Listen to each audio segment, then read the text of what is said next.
এই জমিনে একদিন আপনিও থাকবেন না, আমিও থাকবো না গো বাবা। জাতির পিতা ইব্রাহিম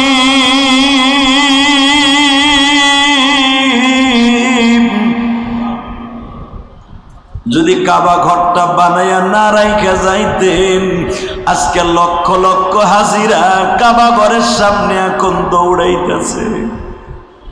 এখন মক্কায় যায় দেখেন, যারা মদিনায় আছে মক্কায় আছে। এখন বাবা মক্কায় বাজে 10টা, মদিনায় বাজে বাবা 9:30।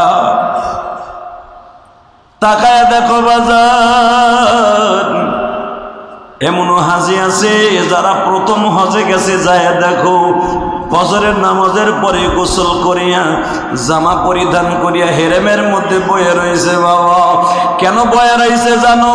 যারা প্রথম হজে যায়, যারা মক্কা মদিনায় আমার নবীর এবং আল্লাহরে পাইতে যায়, এরা হোটেলে সময় লাগায় না।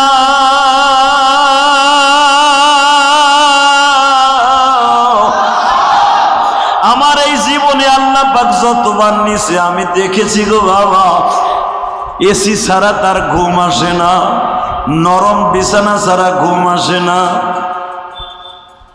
2019 সালে রাজশাহীর একজন ডিসি আমার সফর সঙ্গে ছিল, তার বাবাও ছিল ডিসি। ও বাজান, ডিসির পোলা ডিসি, ডিসির পোলা যদি ডিসি হয় বুঝিয়া লও তাদের কত সম্পদ। আমারে বলে হুজুর আমাদের অনেক আমের বাগান আছে। হুজুর অনেক আমের বাগান, অনেক বাগান আছে, কোটি কোটি টাকার সম্পদ আছে, জীবনে কোনোদিন অভাব আমরা দেখি নাই। কেন এই কথাটা বলতেছে জানেন? যখন মুজদালেফায় আমরা একবারে খোলা আকাশের নিচে, আমি ওই হাজিরে দেখতাছি সবাই মোটামুটি বিছনা চাদর বিছাইয়া বালুর উপরে ঘুমায়। কারণ মুজদালিফা এমন একটা জায়গা, এখানে একটা স্থান আছে মাশারিল হারাম।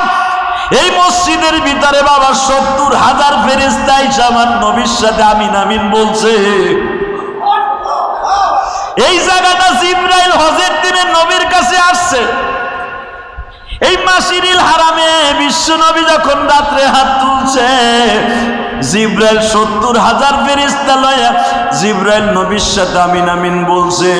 নবীজি আপনার উম্মাতগুলা যখন এইখানে রাত্রে সারা রাত বয়া বয়া খোলা আকাশের নিচে হাত দুইটা উঁচা করে আমিন আমিন বলবে, তাদের দোয়া কবুল না করে আল্লাহ শয়তানরে পাথর মারতে দিবে না।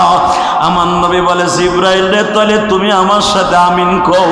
জিবরাইল এখানে বসে আমিন বলছে, সব জায়গায় কিন্তু জিবরাইল আমিন বলে নাই, এই মুজদালিফায় কিন্তু আমিন বলছে। কেন জানো নি?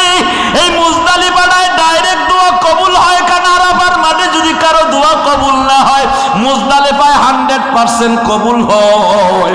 কারণ এখানে জিবরাইল নবীর সাথে আমিন আমিন বলছে, নবীর শুভ সংবাদ দিয়ে গেছে। ও বাজান, মুজদালিফায় ডিসি আমার পাশে বিছনা চাদরও বিছায় নাই, কোন রকম পেপার বিছাইয়া শুয়ে পড়ছে।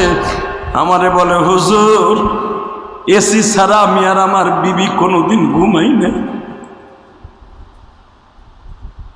কিন্তু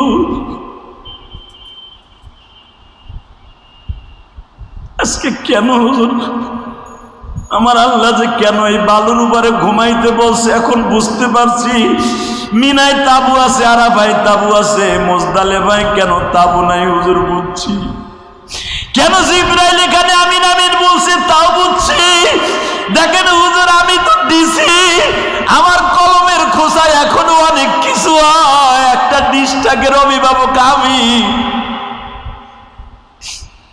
এখনো আমার সরকারি জব আছে। হুজুর হুজুর আমি আপনার কাছে কেন বলছি, আপনি না বলেন আর ডিসি সাহেব আপনি এত কেন কান্দেন? হুজুর এই যে বালুর উপরে শুয়ে আছি, কিসেরই আছি আর কিসেরই আর কুলার। এই বালুর মধ্যে যে কত মজা পৃথিবীর কাউরে বোঝানো যাবে না। কত আশা নিয়ে যাচ্ছি মক্কাতে, মাওলা তুমি মাফ কইরা দাও হাজিদের আল্লাহ তুমি মাফ কইরা দাও হাজিদের। সবাই দোয়া করেন, জোরে বলেন আমিন, জোরে বলেন আমিন। আপনি দোয়া করবেন হাজিদের জন্য, আপনি যাইতে পারবেন। আপনি করবেন না, আপনি দোয়া পাবেন না। বাজান রে, আমি আপনাদেরকে কেন বলছি জানেন? এই মুজদালিফায় হাজিরা যারা হজ করছে জিজ্ঞেস করেন, কোন হাজি কিন্তু এই রাত্রে ঘুমায় না। কিসের এসপি, কিসের ডিসি, কিসের প্রেসিডেন্ট, কিসের এমপি, কিসের মন্ত্রী, সবাই তো মুজদালিফায় থাকতে হয়।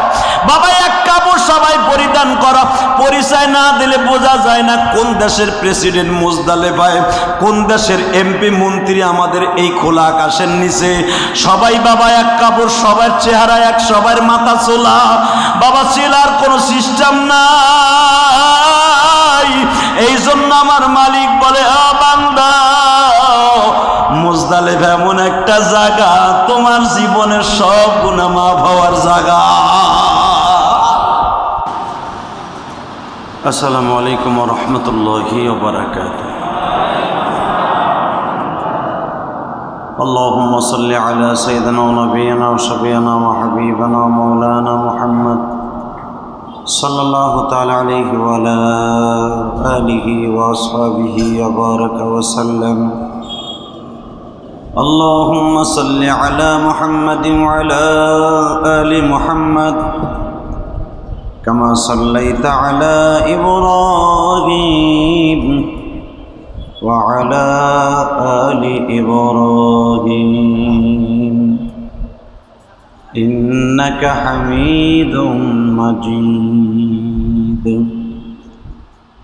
আল্লাহুম্মা বারিক আলা মুহাম্মাদিন ওয়া আলা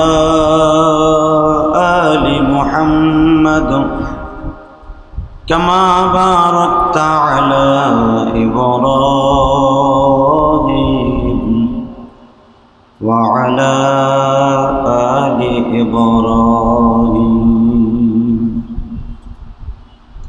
ইন্নাকা হামিদুম মাজিদ। نحمده ونستعينه ونستغفره ونؤمن به ونتوكل عليه ونعوذ بالله من شرور أنفسنا ومن سيئات أعمالنا من يهده الله فلا مضل له ومن يضلله فلا هادي له الذي أرسل رسوله بالهدى ودين الحق ليظهره على الدين كله وكفى بالله شهيدا. أما بعد فقد قال الله تبارك وتعالى: وأعوذ بالله من الشيطان الرجيم. بسم الله الرحمن الرحيم. قد أفلح من تزكى وذكر اسم ربه فصلى بل تؤثرون الحياة الدنيا والآخرة خير وأبقى إن هذا لفي الصحف الأولى صحف إبراهيم وموسى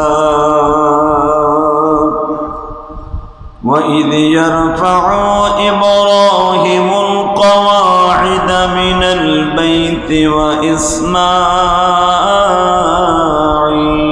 وإسماعيل الله وملائكته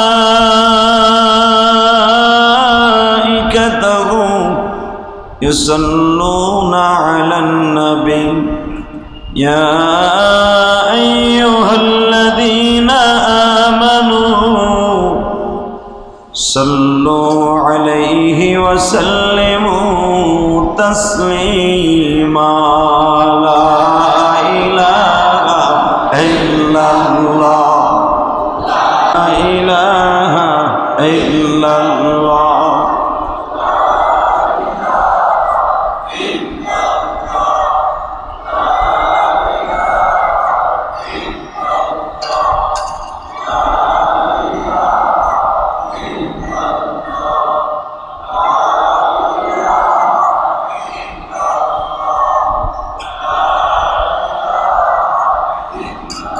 لا إله إلا الله محمد رسول الله صلى الله عليه وسلم الله الله الله الله الله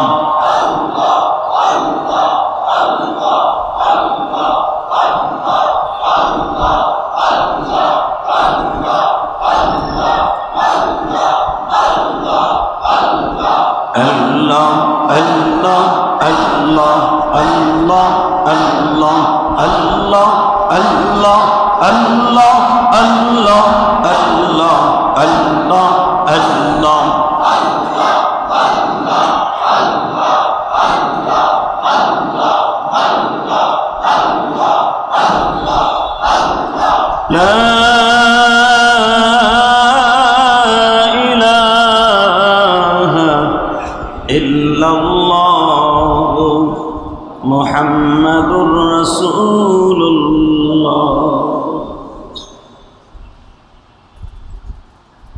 আল্লাহর যাকিরিন শাকিরিন মুহিব্বিন মুবাল্লিগিন, আল্লাহর প্রিয় মাহবুব বান্দারা, বীর মুজাহিদ যুবক ভাইরা, হযরত উলামা ইকরাম, আজিজ তালাবা,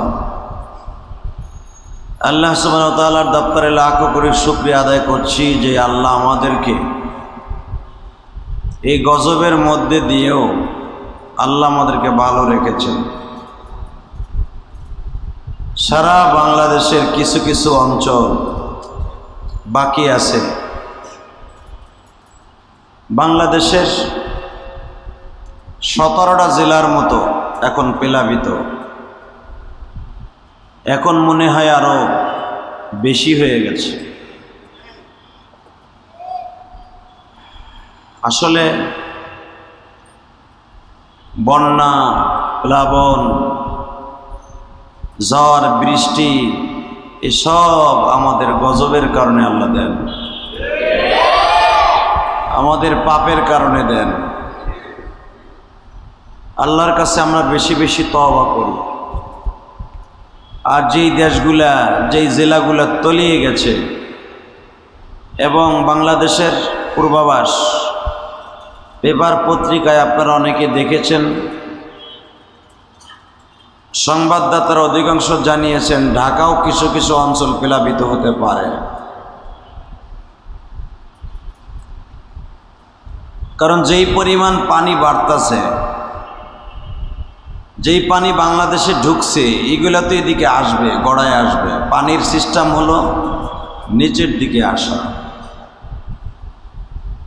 তো এই মুহূর্তে যেই রব্বে কারিম আপনাকে আমাকে অন্তত ভালো রেখেছেন, সুস্থ রেখেছেন, ওই আল্লাহর প্রশংসার দরকার আছে না নাই?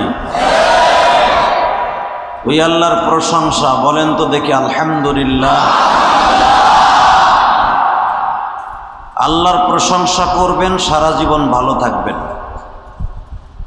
যদি বলেন 5 ওয়াক্ত নামাজ পড়ি, মুখে দাড়িও রাখছি, হালাল খাবারও খাই, 1 টাকা ঘুষ খাই না, সুদ খাই না, এরপরে এত রোগ কে আমার শরীরে? আমার বউ তাহাজ্জুদ 1 ওয়াক্ত মিস করে না, আমার ছেলে মেয়ে নামাজ কামাই দেয় না, কাজা করে না, তাহলে আমার সংসারে তো অভাব কেন? আর মদখোর, জুয়াখোর, ভূমিদস্যু, যারা জনগণের টাকা মাইরা জনগণের বাড়ির থেকে বাইর করে দিয়া, বাড়ি দখল কইরা, অন্যর কাছে বিক্রি কইরা সেই টাকা দিয়ে নিজে ব্যবসা করতেছে, এমন ভূমিদস্যু বাংলাদেশে আছে না নাই? মিরপুরে আছে না নাই? হেরাই তো ভালো আছে। আর আমি রিক্সা চালাই, আমার প্রতি ওয়াক্তে প্রতিদিনে আমার ঔষধ লাগে 20 টাকা 25 টাকা, প্রতিদিন 200-250 টাকার ঔষধ লাগে আমার। তাই আল্লাহ আমাদেরকে ভালো রাখলেন কই, ভালোবাসলেন কই? আপনি কি এটা জানেন? আদ-দুনিয়া সিজুল মুমিনিন ওয়া জান্নাতুল লিল কাফিরিন। মুমিনদের জন্য দুনিয়াটা দোজখখানা, আর বেঈমান ফাসিক ফুজ্জারের জন্য জাহান্নামখানা। তো আল্লাহ পাকের প্রশংসা, যদি আল্লাহ রোগ শোক দেয় মনে করতে হবে এটা আমার জন্য নিয়ামত, ঠিক না বেঠিক? রোগ এমন একটা জিনিস যেই রোগের কারণে মানুষ অধিকাংশ জান্নাতে যাবে।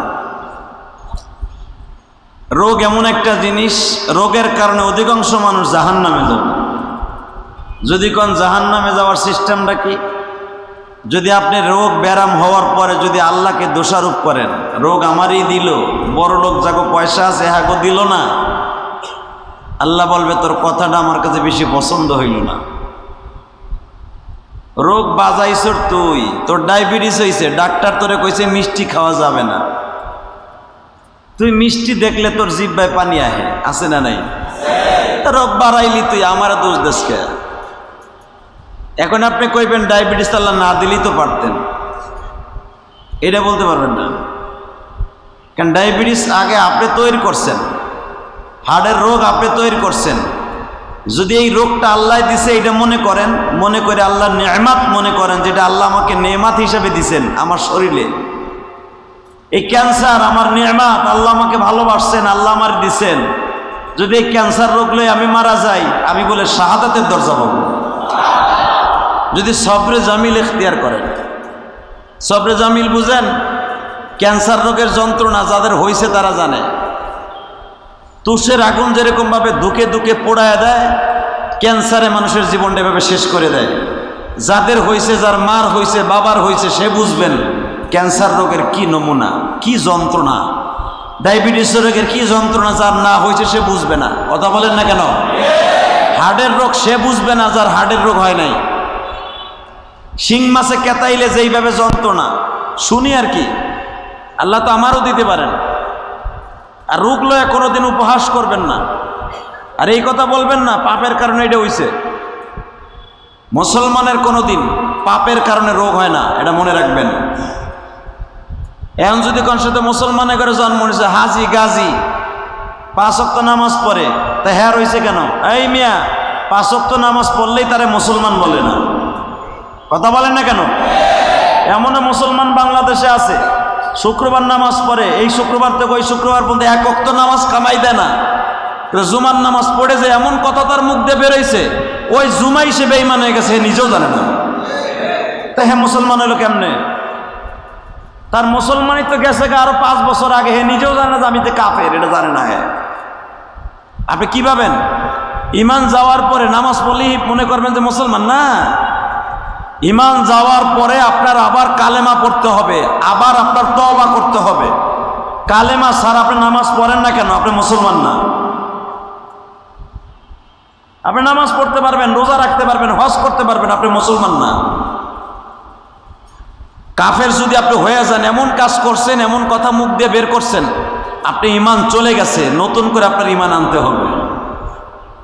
খালেস তওবা করতে হবে, আল্লাহর কাছে কান্নাকাটি করে আবার স্টার্ট দিবেন, ওখান থেকে আবার আপনার মুসলমানিত্ব শুরু। আগে পরে যা করছিলেন ওটা বন্যার পানির মতো ধুইয়া মুছে গেছে গা সব। আপনি তো জানেনও না যে আপনি বেঈমান হয়ে গেছেন গা। অতএব ইমান খুব মূল্যবান সম্পদ। এটা যদি কারোর একবার জীবনে লাইগে যায়, জান্নাত পর্যন্ত নিয়ে ঠেকাই দিবে। আর ইমান যদি কারো একবার ছুটে যায়, বন্যার পানি যেরকম বাদ দিয়ে রাখা যায় না, এই যে সিলেটের জমিনে আপনারা দেখেছেন, এখন তো আর মাশাআল্লাহ টেলিফোনে বলা লাগে না, এখন এমন একটা যুগ, ডিজিটাল যুগ, ফেসবুকে প্রতিনিয়ত ঘন্টায় ঘন্টায় খবর আসতেছে। কথা বলেন না কেন? ইউটিউবে, পেপার, পত্রিকায়, চ্যানেলে আসতেছে, ঘন্টায় ঘন্টায় খবর আসতেছে, আপডেট। সকাল রাত্রে ঘুমাইছে, মনে করছে সকালবেলা বের হয়ে যাবে, এত পানি হবে না। সকাল হতে হতে সে লাশ হয়ে গেছে, কারণ বাড়ির দরজা বন্ধ হয়ে গেছে, সে বের হবে কেমনে? একবারে চাল পর্যন্ত পানি হয়ে গেছে, সে কোন দিক দিয়ে বের হবে বলেন? সকাল হতে না হতে দরজা বন্ধ হয়ে গেলে আপনি কেমনে বের হবেন? দরজা তালাশ করে পাবেন কেমনে? প্রিয় বন্ধুগণ, মৃত্যু আসেই ভাবে হয়ে গেছে। সুনামগঞ্জের দিক তাকায় দেখেন, সিলেটের দিকে কুড়িগ্রামের দিক তাকায় দেখেন, বন্যার পানি কাকে বলে? বন্যা কত যন্ত্রণাদায়ক, কত পীড়াদায়ক। আপনি তো পাঁচতলায় থাকেন, আপনি কি বুঝবেন? যে গাছতলায় থাকে সে বুঝে বন্যা কারে বলে। কথা বলেন না কেন? যদি বন্যায় মানুষের শেয়ার করতে চান তাহলে যান, আপনি যান তাদের পাশে দাঁড়াবার জন্য, 2টা দিন যান না, ওই সুনামগঞ্জ যান, আপনার তেরাম দিতে হবে না, আপনি খালি তাদের পাশে দাঁড়ান, পাশে দাঁড়ায় দেখেন তাদের কষ্ট আর কষ্ট। আমি চোখের পানি রাখতে পারি নাই। একটা মহিলা বলতেছে 14 দিন ধরে একটা কাপড়ই পরে আছে, একটা সেন্ডো গেঞ্জি, একটা লুঙ্গি আলকাতরার মতো কালো হয়ে গেছে লুঙ্গিটা। সাঁতরায় একদিন পরে আইছে শুকনা জায়গায় অবদা নদীতে, আসার পরে জিজ্ঞাসা করছে, আপনি হাঁপাইতেছেন কে আর কানতেছেন কে? বলে, তুমি আমার দরদ বুঝবা না, তুমি তো শুকনার উপরে, আর আমি ছিলাম 3 দিন পানির মধ্যে। ঘরের চালের উপরে বয়াছিলাম, চাল যখন তলায় গেছে তখন আর কই যামু, সাঁতার শুরু করছি। একটা বাঁশ লইয়া সাঁতরাইতে কোথায় আইছে আমি নিজেও জানি না। স্রোতের টানে কোন জায়গায় আইছি গ্রাম আমি চিনি না, আমার পেটে খাবার নাই, আমি খালি বাঁশটা ধরে বয়া রয়েছি, কোথায় আইছে আমি নিজেও জানি না, আমার মাথায় কাজ করে না। বলছে, লুঙ্গিটা কবে পরছেন? 14 দিন হয়ে গেছে। ঘর বাড়ি সব তলায় গেছে, ব্যাগটা যে নিয়ে বের হয়ে একটা লুঙ্গি লই আইবো, হেটাও আনতে পারে নাই মিয়া। আর আপনার আমার লুঙ্গির অভাব নাই, পাঞ্জাবের অভাব নাই। যদি তাদের কষ্ট শেয়ার করতে চান, ইমানের পরীক্ষা দিতে চান, যান সুনামগঞ্জ, যান ময়মনসিংহ, যান শেরপুর, যান তারপরে নেত্রকোনা, যান কুড়িগ্রাম, যান। ইমান পরীক্ষা হয়ে যাবে তুমি কয় নম্বরের মুসলমান।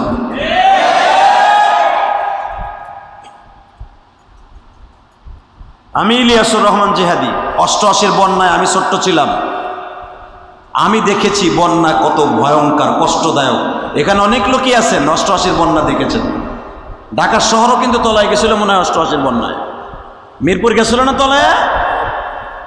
ঢাকার মানুষ কষ্টটা অনুভব করছে কম, কিন্তু আমরা গোপালগঞ্জের, আমার মনে পড়ে এতটুকু আমার মনে আছে, সেই কথা মনে পড়লে আমি ইলিয়াসুর রহমান জিহাদি চোখে পানি রাখতে পারি না। আজকে রাত্রে বালিশে মাথা দিয়ে এমনিই চোখ দিয়ে পানি গড়ায় গড়ায় পড়ছে, মনে পড়ে গেছে সেই 88-র বন্যার কথা। তখন তো একবারে ছোট, আমার আব্বা আমাগো 3 ভাই না 2 ভাই ছিলাম তখন, 2 ভাই, 3য় নাম্বার ভাই হয় নাই।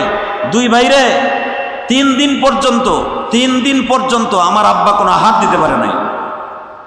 দোকানপাট নাই, কারো কাছে কেউ বিক্রি করে না, টাকা সবার আছে, কেনার কোনো জিনিস নাই মিয়া। ধান চাউলের কথা কইবেন, ধান কি এই বেলে আঙ্গুল দিয়ে ঘষে চাউল বানাবেন? চাউল তো ছিল দেখছি, ধান ছিল, পাকানোর সিস্টেম নাই, কই পাকাম, সব পানি আর পানি। এমনও দৃশ্য দেখেছি 3 দিন পর্যন্ত না খাইয়া, আমাকে ফরিদপুর ভাঙ্গা নামক একটা স্থান আছে, আপনারা চিনেন, সবাই এখন চিনেন।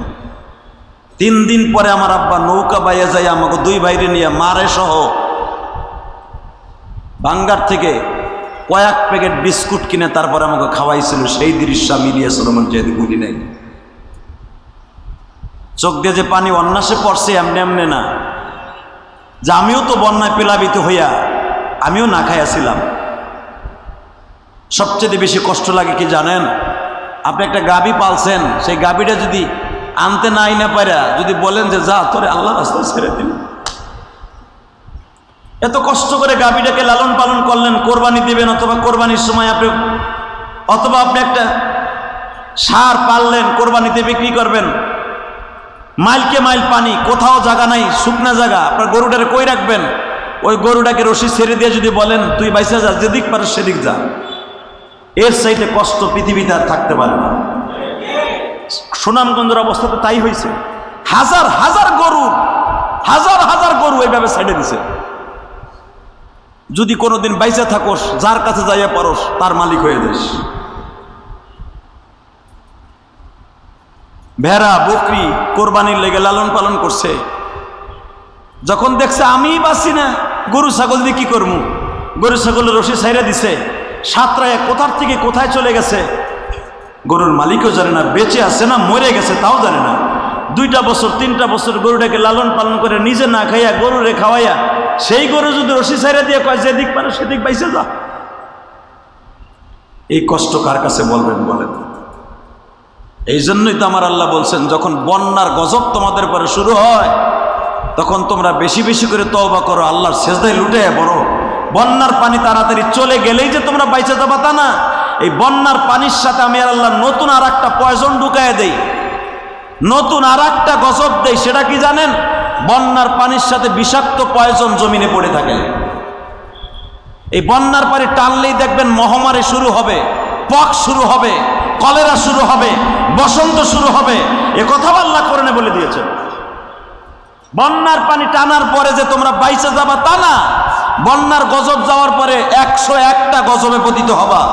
এই জন্য বন্যা আসলে, আগুনে পুড়লে, জলাশয় হলে অতি তাড়াতাড়ি বেশি বেশি করে তওবা করো, যেন তোমাদের বন্যার পানি টেনে যাওয়ার পরও তোমরা সুস্থ থাকো। আলহামদুলিল্লাহ বলেন। ওই মাবুদের প্রশংসার দরকার আছে না নাই? আপনার টাকা আছে ব্যাংকে, আপনার টাকা গরিবের পক্ষে কাজে লাগলো না, একটা কুকুরের দাম আছে, আপনার সে দাম নাই। এই যে আলেম উলামা মাজায় গামছা বাইন্ধা সুনামগঞ্জ যে পড়ে রয়েছে কি লেগে জানেন? আপনি তো 5 তলায় এসি ছেড়ে ঘুমান, এয়ার কুলারের মধ্যে ঘুমান। আলেম উলামা কেন মাজায় গামছা বাইন্ধে? যে সরমনার পিসাব ইচ্ছা করলে তো খানকার মধ্যে হইয়া থাকতে পারতো, হের এলাকাতে পানি ওঠে নাই। নিজে আঁঠু পানিতে বড় বড় শায়েকরা আজকে কি লেগে পড়ে রয়েছে সুনামগঞ্জ, যেন কিয়ামতের মাঠে রব্বে কারিমের কাছে আমার জবাব দিতে না হয়। আমি ইলিয়াসুর রহমান জিয়াদি খতিবগিরি করতেছি, আমার সম্পদ যদি গরিবের পক্ষে না লাগে, কিয়ামতের মাঠে আমার জবাব দিতে হবে। তুমি মসজিদের সভাপতি সেক্রেটারি, তোমার জবাব দিতে হবে মিয়া। তুমি শিল্পপতি কোটিপতি লাখপতি, তোমার জবাব দিতে হবে।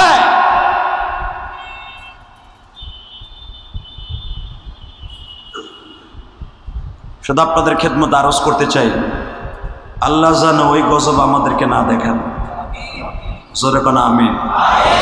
আল্লাহ যারা বন্যায় প্লাবিত হয়েছে তাদেরকে ক্ষমা করে দেন।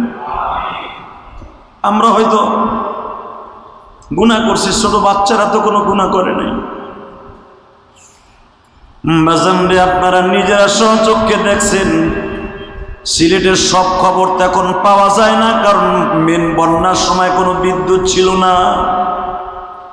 এমন এমন ঘটনা দেখা গেছে গো বাজার, মা দক্ষিণী নিজের সন্তানরে বন্যার পানিতে ছেড়ে দিছে। মা নিজে বাঁচে না, বাবা বাঁচে না, নিজের জীবন বাঁচাইবার জন্য সন্তানরে ছেড়ে দিয়েছে পানির মধ্যে। মা যখন সাঁতরাইয়া কুলে উঠছে, জিজ্ঞেস করছে তোমার কোলের বাচ্চা কই? মা বেহুশ হয়ে গেছে, কাঁদতে কাঁদতে আমার নিজের সন্তান আমি নিজে ছেড়ে দিছি।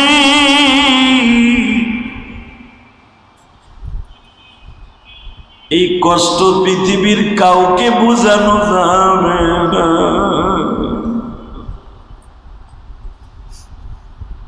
এখনো সময় আছে, বাংলাদেশের মানুষ বেশি বেশি করে তওবা করো।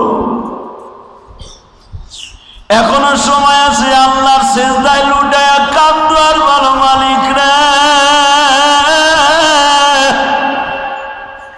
তুমি আমাদেরকে বানায়া যদি এত বড় বড় গজব দিয়া পরীক্ষায় ফেলাইয়া দাও, এই পরীক্ষায় পাশ করার মতো ক্ষমতা অন্তত আমার মতো গরিবের নাই।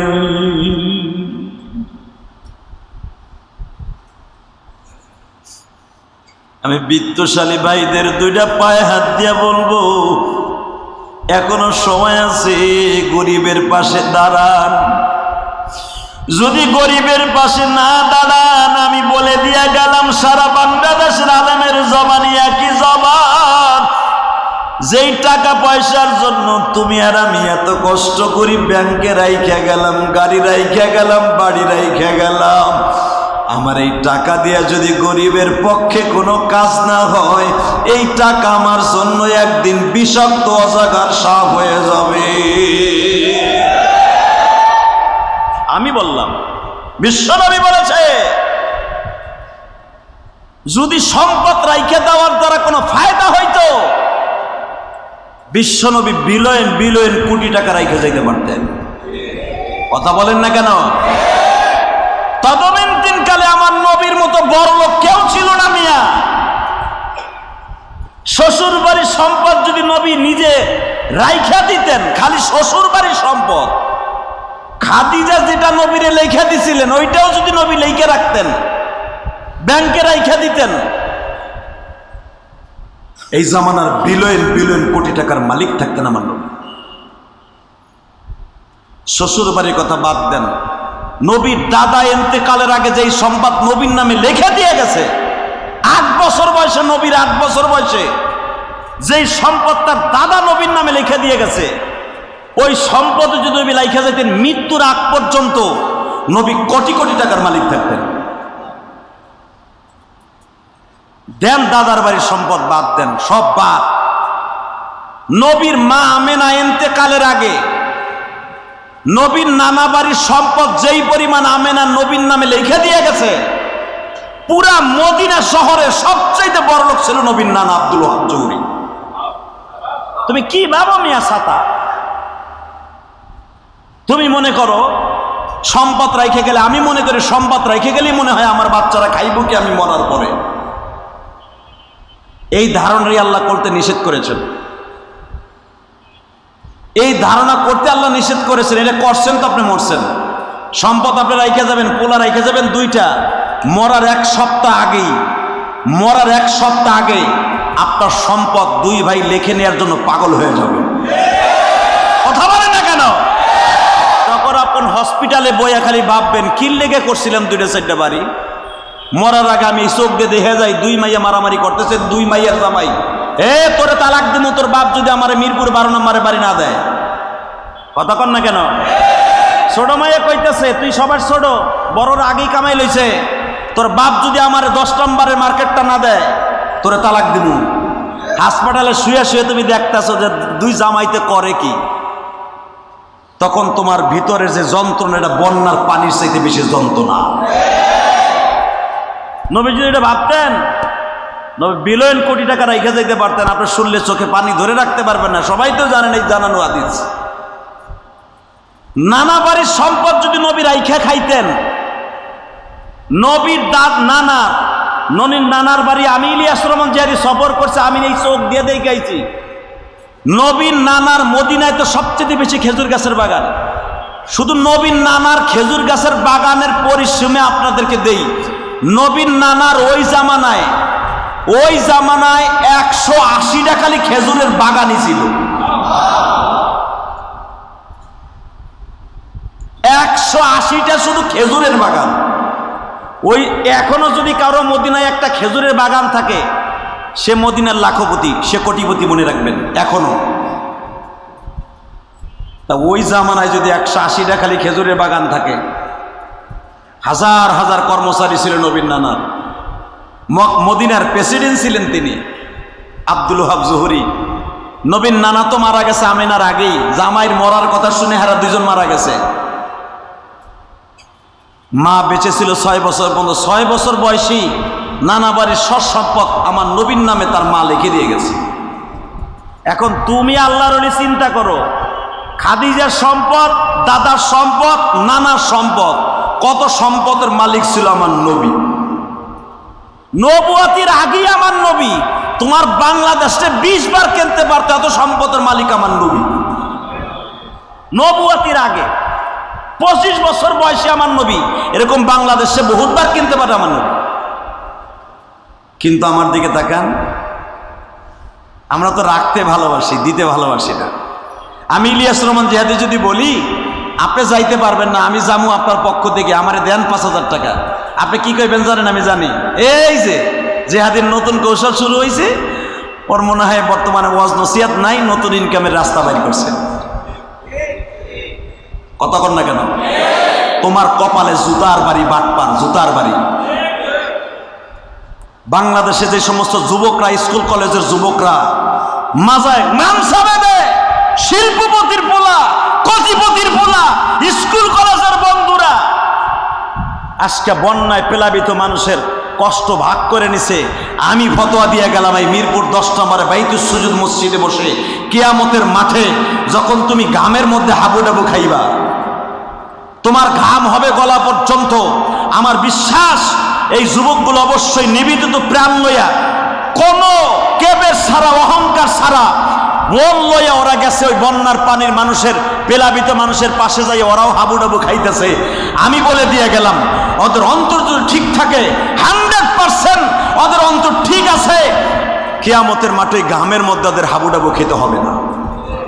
এবং ওদেরকে যারা সহযোগিতা করছে টাকা দিয়া, পয়সা দিয়া, বুদ্ধি দিয়া, চাউল দিয়া, পয়সা দিয়া, ডাল দিয়া, অস্ত্র দিয়া, বস্ত্র দিয়া, এরাও জান্নাতে ছাড়া জাহান্নামে যাবে না যদি এদের টাকা হালাল থাকে। আলহামদুলিল্লাহ বলতে পারলেন না? এ মুসলমানের পোলা, আমার নবী দেখিয়ে দিয়েছেন সম্পদ রেখে যাওয়ার নাম বাহাদুরি না, সম্পদ আল্লাহ রাস্তায় দিয়ে যাওয়ার নাম বাহাদুরি।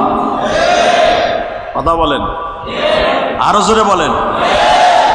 এমনও দেখা গেছে এই মিরপুরের জমিনে বালিশটা মাথা দিয়ে, আপনাকে চোখের সামনেই তো হয়েছে 10 তলা 15 তলা 20 তলা। এমনও লোক আছে দেখবেন যার বাবা রাস্তা দিয়ে হাঁটলে সালাম ছাড়া কেউ তারে দিত না, সালাম দিত ওই যে অমক সব যায়, অমক সব যায়, মাতবার সব যায়, মোল্লা সব যায়, অমক সব যায়, তমক সব যায়। আজকে যার বাপের সালাম দিত, দাদারে সালাম দিত, হের পোলারা রাস্তায় বাইরে এলে মানুষ সাইডেস করলে খারাইতায় যে রাস্তায় বাইরে বি টেঙ্গি ছুটে এলাম। কথা কন না কেন? তার ছেলেরা এখন পরের বাড়িতে কামলা দিয়ে খায়। এগুলো আমার মৌলার খেলা, এগুলো আমার মৌলার খেলা। আজকে আছে কালকে নাই, বাহাদুরি করে কোনো লাভ নাই। কথা বলেন না কেন? বাপ রাইখে গেছে, পোলারা বেইসা বেইসা খাইছে, লাস্টে এমন অসুখে পড়ছে সব বেইসা পরের দোকানে কাম করে ফ্যামিলি চালাইতেছে। আবার এমনও দেখা গেছে মাত্র 100 টাকা ভাড়া দিয়ে মিরপুরে আইছে, আজকে সে 100 কোটি টাকার মালিক, 500 কোটি টাকার মালিক, 1000 কোটি টাকার মালিক। আছে না নাই? জুটপট্টিতে দোকানে কাজ করছে, জুট ব্যবসায়ী, যায় দেখেন গা বাদ পায় নাই, পরের 300 টাকা বেতনে চাকরি করে আজকে আল্লাহ তাকে 300 কোটি টাকার মালিক বানায় দিচ্ছে। এগুলা কার খেলা? এটা ভুলে যাবেন না, কখনো মাথার থেকে যেন এটা না যায়। আমি ইলিয়াসুর রহমান জিহাদি, আমার কথা কই, আপনারা তো ভালো, আমি গুনাহগার। আমি কি বাবার কাছ থেকে খেত বেচে লই আইছি? না, আমি তো আনি নাই। আমি আমার বাবার কাছ থেকে কোটি কোটি টাকা আনি নাই। তবে আমার বাবা আমার সবচেয়ে বড় একটা পুঁজি দিছে, আমার এলেম শিক্ষা করাবার জন্য যা কিছু দরকার আমার বাবা দিছে। এলেম শিক্ষা ঢাকায় আসলাম, বাড়ার পয়সা নিয়ে আইসা এখন আপনার আল্লাহর মেহেরবানিতে আল্লাহর প্রশংসা করে বলছি, কেবেন না 3.5 কোটি টাকা আমার নিজের রক্ত পানি করা পয়সা, বাড়ি বেচা পয়সা এক মসজিদের ভিতরে চলে গেছে। 3.5 কোটি টাকা আমার নিজের কষ্টের পয়সা।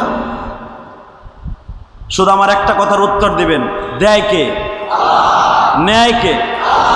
রাখে কে? মারে কে? এটা বিশ্বাস হয়? এটা বিশ্বাস হলে এত কাবজাব করেন কেন? এত লাফালাফি দাবাদাবি কি দরকার? আমার এইটা লাগবে, এইটা করতে হইব। ছোট মায়ের লেগে একটা বাড়ি করে থুয়ে যাই দেবো, বড় পোলার লেগে একটা অন্তত ফ্ল্যাট কিনে থুয়ে যাই, তা নাহলে তো আমার ট্যাঙ্কি ফাটাই এলামে ফেরেশতারা। খবরদার চান্দু চাচা, এগুলা সব বাদ দেন। আপনি নিজের আমলকে নিজে সম্বল যোগান।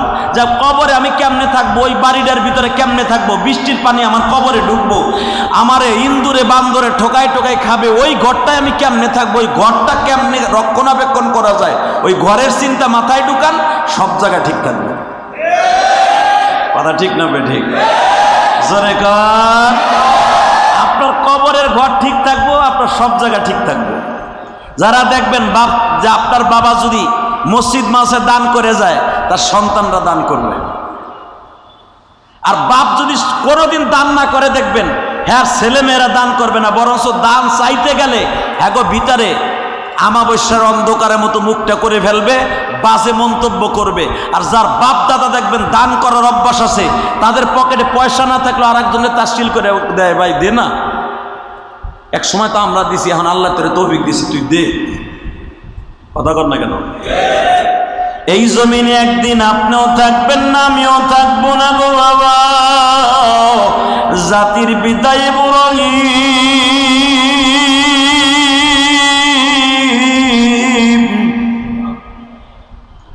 যদি কাবা ঘরটা বানাইয়া না রাইখা যাইতেন, আজকে লক্ষ লক্ষ হাজিরা কাবা ঘরের সামনে এখন দৌড়াইতেছে। এখন মক্কায় যায় দেখেন, যারা মদিনায় আছে মক্কায় আছে। এখন বাবা মক্কায় বাজে 10টা, মদিনায় বাজে বাবা 9:30। তাকায় দেখো বাজার, এমনও হাজি আছে যারা প্রথম হজে গেছে, যায় দেখো ফজরের নামাজের পরে গোসল করিয়া জামা পরিধান করিয়া হেরেমের মধ্যে বয়ে রয়েছে। বাবা কেন বয়ে রয়েছে জানো? যারা প্রথম হজে যায়, যারা মক্কা মদিনায় আমার নবীর এবং আল্লাহরে পাইতে যায়, এরা হোটেলে সময় লাগায় না।